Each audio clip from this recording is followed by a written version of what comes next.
Welcome to Dream Big with Big Dreamers, conversations for career growth, inspiration, and insight. It's time to dream big. Hey, Rich, thank you so much for joining me. Good morning. Good morning, Rich. I've got so many questions for you. With Dream Big with Big Dreamers and what I do for a living with resumes and LinkedIn profiles, everyone has these dreams of intersecting with a recruiter and awesome opportunities landing on their laps. I look forward to picking your brain and understanding how all of this works. Before we jump into our conversation, can you give me a little bit of a brief bio on who you are and what you do? Absolutely. So, Rich Deakmann, I started a company in 1990 called MDSI, Management Decision Systems, Inc., with a couple of other people that I still work with today. And we specialize in executive search for software, SaaS, cloud, technology, salespeople specifically. We handle the whole country because there's 6 of us. I focus just on Chicago. We break it down by region. And basically, we'll work with any company that has a story that's growth, where they're in a hot market, where they can attract A players. We try to work with only the A players, which I know that's very subjective, and it's hard to determine who an A player is. It's an opinion. But there are some facts that can back that up as well. So that's what we've been doing, and I've been doing that for the last 39 years. It'll be 40 next June. And why would a company go to a firm like yours? You know, is there something that you guys bring rather than just having an internal recruiting team? Absolutely. I mean, not to trash internal recruiters, but it's a whole different type of sale when you're an external recruiter. And especially the way we do it regionally. So we become experts in that area. So like I said, Chicago is my area for 39 years. So I know people, they know me. We have relationships over the years from constantly talking to them, placing their kids now in a lot of cases. So when hiring managers are looking for people and if they're only relying on internal recruiters, chances are good, and I would say it's 99%. They don't know these people. They don't have the relationship. So they're starting from scratch in most cases, trying to get to know them. And a lot of these people will not answer a LinkedIn message from an internal recruiter just because they don't know them or never heard of them. They're not likely to answer in most cases. So they can't really get to them. They don't answer ads. They're not applying for jobs, quote unquote. Yeah. So when they really need good people and they need them quickly, they will go to somebody like me and my company because we handle all the major cities. So let's say this company is expanding in New York, California, Chicago, Texas. We have 4 different recruiters, but we're all one company. So it'll all be the same terms. We work with the same people. We know the same contacts, and we each focus on our areas. Relationship. These Yes. people know you. They've known you throughout their career in Right. other positions. But when you have something and you know it would be a good fit for them, they know you, they trust you, and they're going to answer your calls. They will respond. I have their text numbers. I text them. They text me back. They'll refer people to me. And that's not to say that I know everyone, because you can't possibly know everyone, especially now this market is huge. Yeah. If I know you and I asked you, just like you know me through Mark Finnick, I would just call Mark and say, hey, listen, you're connected to her. Can you help me get, before you know it, there's credibility and you just build relationships. I talk to somebody today, I might not place them for 10 years. I might be working with them for 10 years before I actually place them. That's how it works. It's the long game, but it becomes the short game when somebody needs help. Yeah. Okay. Well, why don't you explain what you mean then? Okay. So let's say I'm calling people all day long that are in my space in Chicago that are software salespeople. They might not be looking for a job. They might be as happy as hell, which is normally the case. 95% of the time I'll call somebody, they're like, no, thanks, I'm not looking. And I'll say something like, that's great, because I don't have anything for you anyway. I'm just calling to get to know you because one day you will be looking. You are going to look, you're going to change jobs. And it wouldn't be a bad idea for you to know who I am and for me to know you, because we can establish this relationship for whenever you are looking. And that could be tomorrow, for all you know, with these layoffs that we're having, or it could be 10 years from now. I don't care. We'll get to know each other, and then I'll stay in touch. Every 9 months, every year, maybe every 2 years, I'll ping them. And you build that relationship. That's the long game. But the short game is, if now you're a hiring manager and you call me and you say, Rich, I need somebody in Chicago that has this, and this. Now I have 150 people to call right away that I know, right? And I'll narrow that down to 20 and then to 5. Some of them might be the people I just spoke to. Hey, I know you told me you weren't looking. However, I just got this opportunity. It looks really good. You never know. And in the opposite way, right? In the inverse, I remember when I was in sales, almost my last position before I became a business owner and I was still an employee. I remember the recruiters would call and a lot of my colleagues would be like, I'm happy. Hang up on the recruiter. They used to treat the recruiter so horribly. I never did. I never Smart. did. And I remember I said to my colleagues, you should be nice to that guy because that guy has your next opportunity in his back pocket. And if you don't treat him nice today, he's not going to come back tomorrow when you need it. That's and smart. I really think that having these relationships, especially now, it's with everything too. It's not just with recruiters. It's having that relationship with people who do branding. It's having those relationships with people who do networking in groups and do this and do that. Like, you need to have that network because it's going to be there for you. So here's my 100%. question. When you were a little boy, did you want to grow up to be a recruiter? Oh my God. Okay. So no, I had no idea of what a recruiter was. Probably for the first 3 months or 4 months that I was actually a recruiter. Okay. Do you want me to tell you my origin story? I want to hear it. All right. So 1985, I just turned 21. April, I turned 21 and I graduated college in May. In June, I was hired by a company to be a recruiter. A headhunter was what we were called back then. They don't say it as much because they think it's derogatory. I think I love the name headhunter. So I became a headhunter in June of 1985. It was funny because I lived in Brooklyn. I was born and raised and everything I did was in Brooklyn. And when I told my parents I was going to be a headhunter, they had no idea what that was. And I kind of Did they think you were working with the mafia or something? Yeah, that was very possible too. But they're like, what is that? And then I told them, how much you getting paid? I said, well, I'm going to get $13,000 as a draw, but I got to pay that back. And they're like, okay, so you're getting paid nothing. Right, it's straight commission. Where's the job? It's in New Jersey.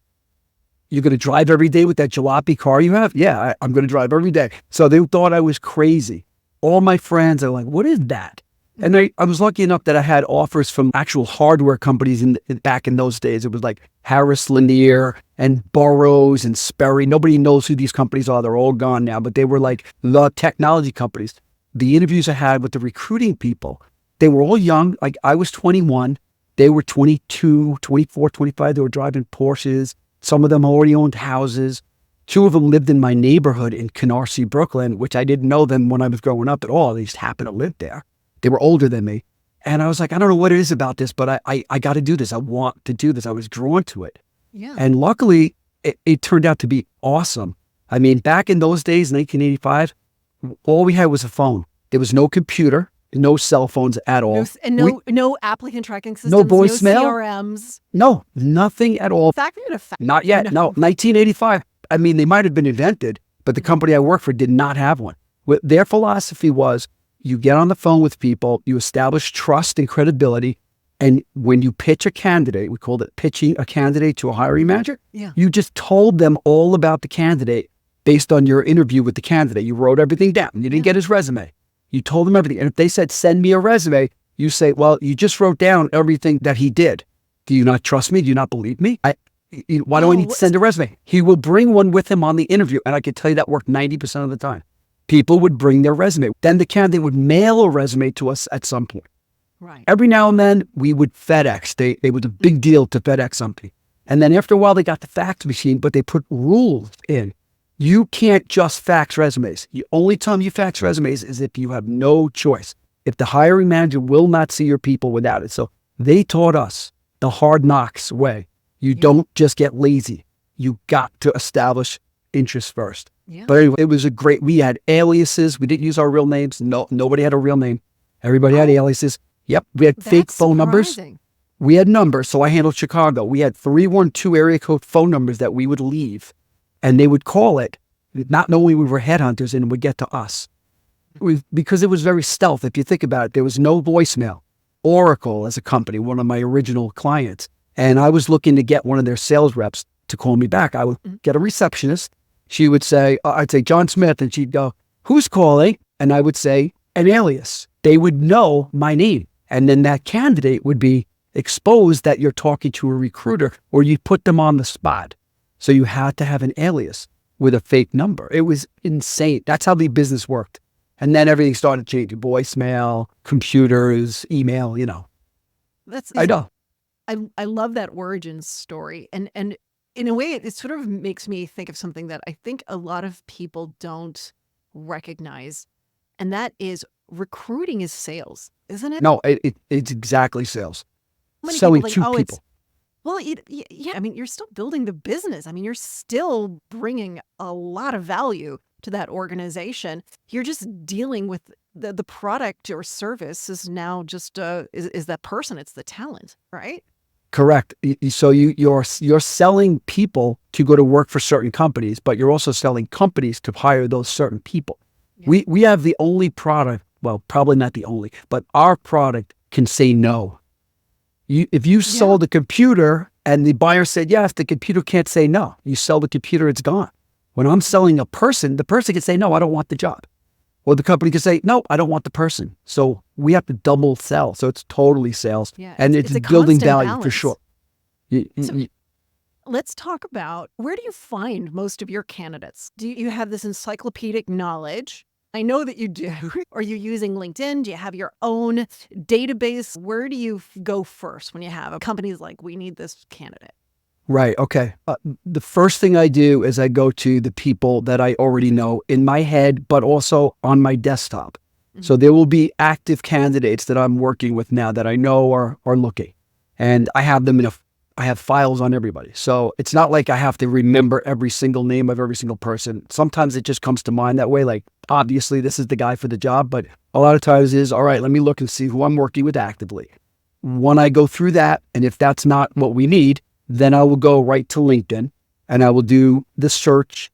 And then, oh yeah, right, this guy, he'll be perfect, or this girl's a great fit, or whatever. And then if that fails, I go through my physical database, which is thousands and thousands of files from the 80s on till now. That's the last resort because it takes the longest, but it a lot of times yields the best results. Because when I'm looking at a computer screen and written things, I don't know the person as well as when I look at what I wrote about them in what color pen and the exclamation points and all the nonsense that I write from talking to them over the years. I remember him.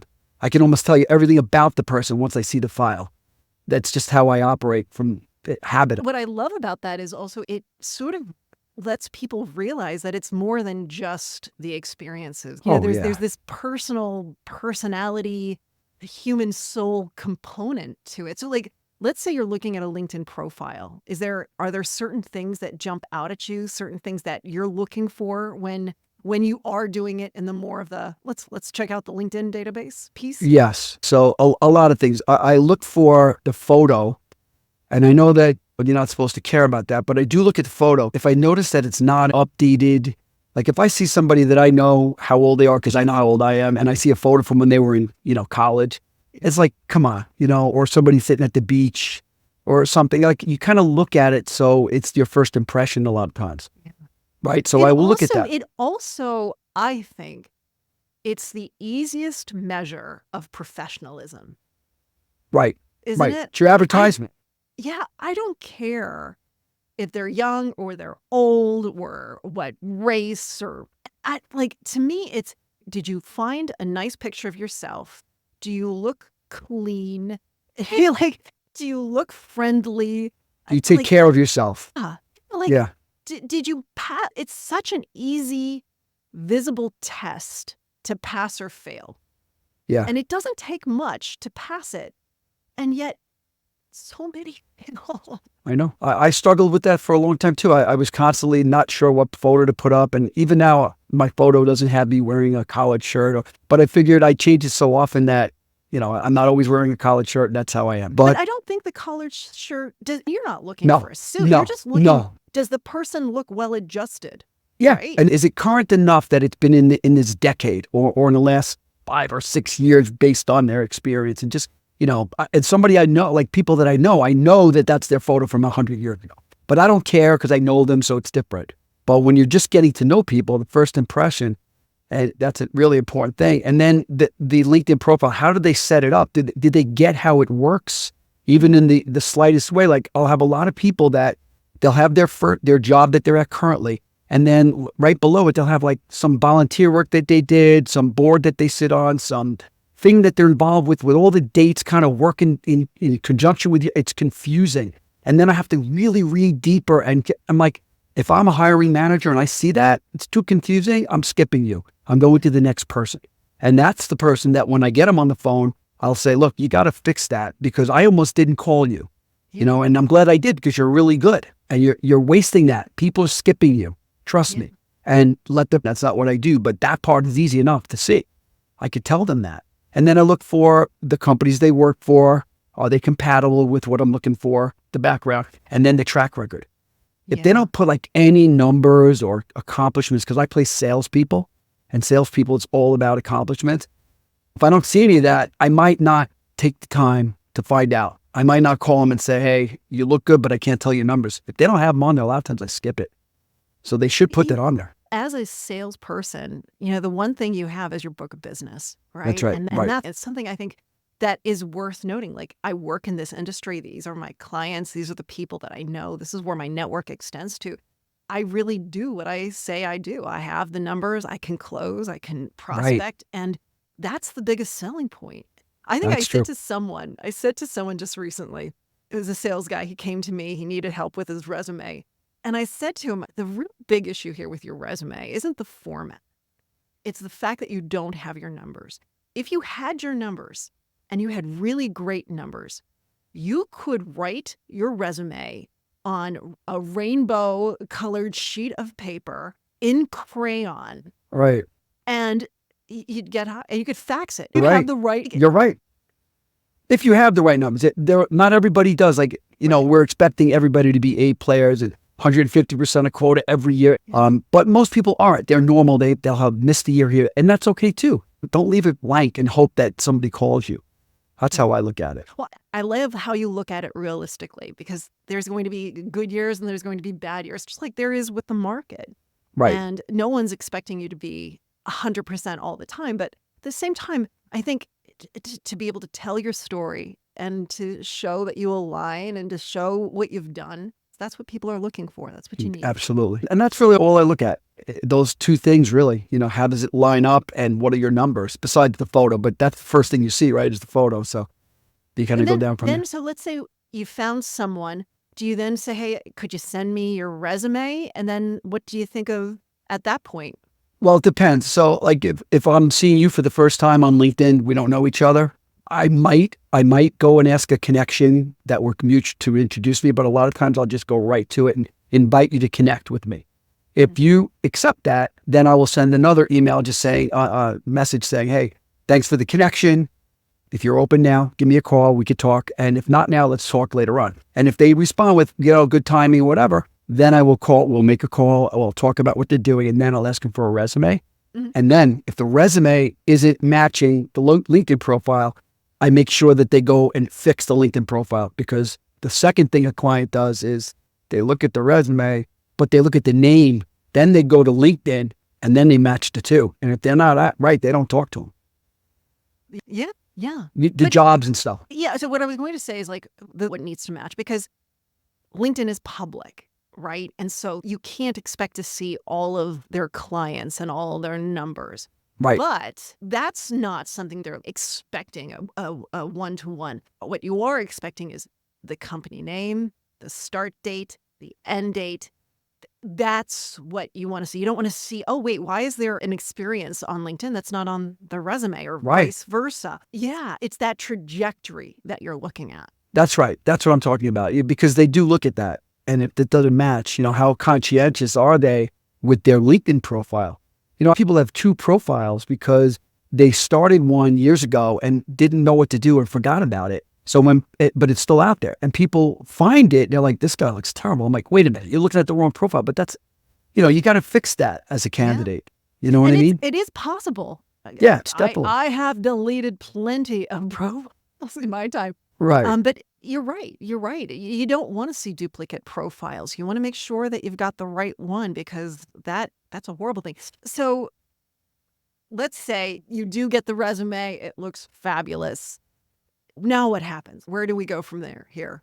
Usually if I'm doing that, it's because I have a specific opening or search that I'm working that this person fits. So the next thing I would do, I would tell them about the job. If they were interested, then I would send the resume. I call the candidate for our client first, text them, call them, talk to him about the person. And then I would send the resume. And assuming there's a yes, I would set up the interview for the two of them to talk via Zoom or whatever mode they want. And I'll prep both candidate and manager. Most of the time, it's the candidate that gets the prep. Yeah. The manager sometimes depends on how urgent, and there's a lot of depends on that, but mostly it's the candidate. And I prep them how to interview this, what this person's looking at, what he likes, what he doesn't like, whatever the things that they need to know, I tell them pretty much.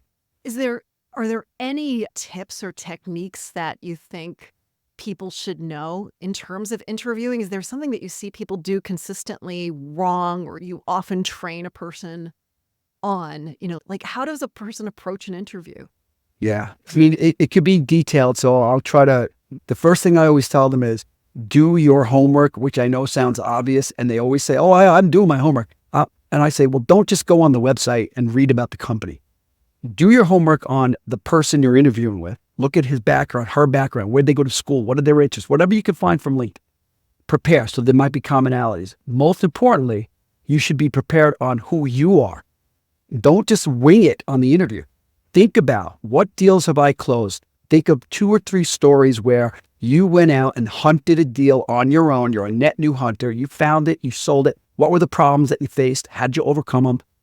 Quick and easy, couple of those, and then have a couple of deals in your head that you lost, that you tried to win, but you didn't win. And what did you learn from that? Are you coachable? That shows whether or not they're coachable, whether they blame the product, they blame the company, they blame someone but themselves, right? So if you're prepared to talk about that, you won't fall into that trap and just rattle on what you did wrong and blame everybody else. So I want them to be more prepared on themselves sometimes. Like, for example, if you say, I'm a great hunter.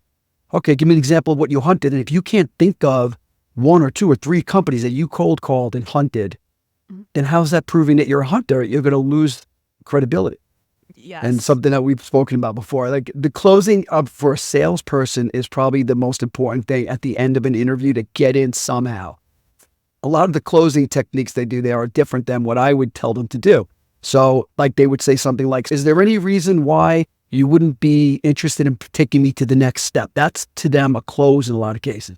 And I'm like, please don't ever say that, because if you said that to me, my first thoughts would go to, what am I not interested in? Like, so what don't I like about this person? Why wouldn't I? You're asking for a problem. Absolutely. Right. I think the importance of having that close at the end of the interview extends. It's not just for salespeople. Okay. I really believe that if you're in that interview and you're, as the candidate, it feels good because it's a back and forth. It's a two-way street here. And that's something that I don't hear enough, that person who's being interviewed should also be interviewing their interviewer. They should be getting, I want our clients to go in there empowered and knowing the value that they bring. And also, like, is this a place that's worthy of me? Is this a place I want to work at? Is this a place that I'm going to feel comfortable and it's going to, be fun? I think that's an important part. But like, let's say you're excited and this feels really good.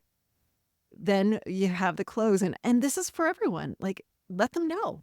Yeah. What is your, what would you suggest for that job seeker? What should they say at the very end? Everything is good. What's that magic sentence? Yeah. To me, the easiest and the most direct way is always the best way. And I would say something like, hey, I really enjoyed this conversation. I hope you enjoyed it as well. Do you think I'm a good fit? Are you interested in me? Or some form of asking them, do they agree with me as a candidate? You're not saying, hey, I want the job. I can start Monday. You're not being that like aggressive, choking them kind of a close, because that intimidates people. It makes you seem desperate. But if you say, do you think I'm a good fit?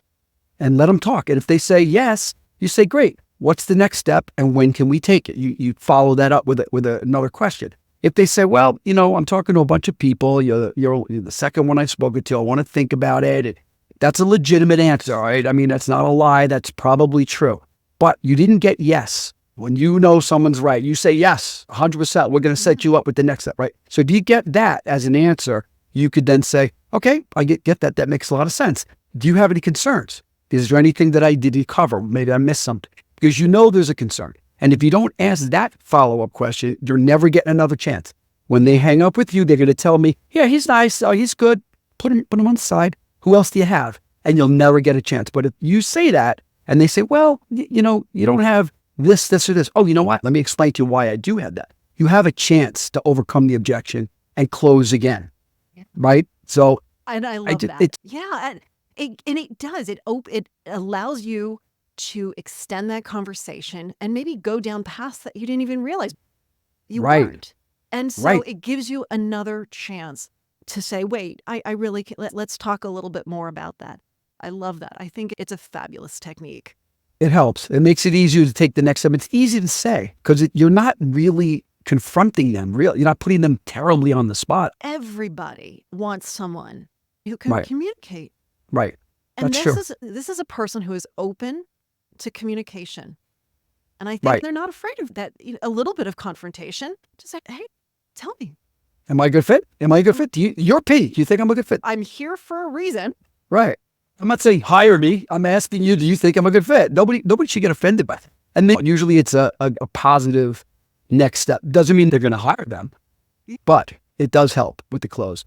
One other thing I was going to mention, if you don't mind, when you were saying about it's a two-way street, and it is a two-way street. I agree with you. The candidate should be trying to figure out if they want this job or not, right? But I always say on that first interview, sometimes the first interview is with an internal recruiter. So that's a little bit of a different prep than it is for the hiring manager. But let's say the hiring manager is the first step. Your only job on that call is to have that manager walk away saying that she wants to hire you or that she thinks you're a good fit. You don't have to worry if you want the job. In fact, I don't care if you want the job or if you even take the job. I don't care. What I care about is that that manager walks away saying, this candidate is a great fit and I'm very interested. Let's get the next step. Because when that happens, you, the candidate, is in control. Now you're in control. Yeah. You can then decide whether or not you want this job. But if you're spending the whole time trying to figure out if you want the job and you're pensive and they ask you if you're interested or you're, well, let me think about this. I'm interviewing with 20 other companies. They want someone who's into it, who's going to not only be able to do the job, which is number one, but number two, will they do the job? Yeah. And if you're like not doing the selling of yourself, you may not get the chance even though you're the top candidate. So two-way street happens after the first or second. Now they want you. Now they think you're good. Now you could start asking those questions. Vacation, God forbid anybody ever asks if there's vacation, but people do. You know, those kinds of things you don't want for sales. I don't know about regular employment, but for sales jobs, that's the last thing in the world you should ask. You know, what's your vacation policy? Yeah, I hear you. And I think sometimes people don't know when they should be asking certain things. Like you don't ask about benefits on the first call. You ask on the last call when you get the offer, or if it's very, very important, like you have a sick child or something. So you have to get that answered somewhere along the way with the HR benefits person, not the hiring VP. Yeah, makes sense. So the interview is done. Successful. Yep. Maybe they've even had a couple interviews at this point. What should a job seeker be thinking in terms of follow-up? Oh my God. And it's ghosting from those who are in the position of hiring. It's also, recruiters can ghost people too. And I know it happens with the job seekers. They find a job, they just blow off the recruiter. So everyone is sort of ghosting one another at some point. So if you're that person who is, like, what do I do? Like, what's a proper follow-up? Is there a technique to follow up? What's the amount of time that a person should give? What are your thoughts there? So yes, ghosting is a huge problem. I would say from like a recruiter like myself and all the people I compete with, and no, I don't think we're ghosting. I know I never ghost, but internal recruiters ghost because they don't care. But we do, because we're going to be talking to these people forever. And I don't think enough job seekers out there recognize the difference in recruiters. They just see it's a recruiter. They don't recognize that there's a difference. There's a difference. And there's a lot of great internal recruiters. So I'm not like trashing them, but I'm talking generally. That's what happens. But what I always tell people, so if I'm involved with the deal, that's easy because I'm following up. You should follow up. I always tell people after each conversation with whoever you spoke to, send them an email. Just quick, hey, Great conversation today. Thank you so much for your time. Looking forward to the next step.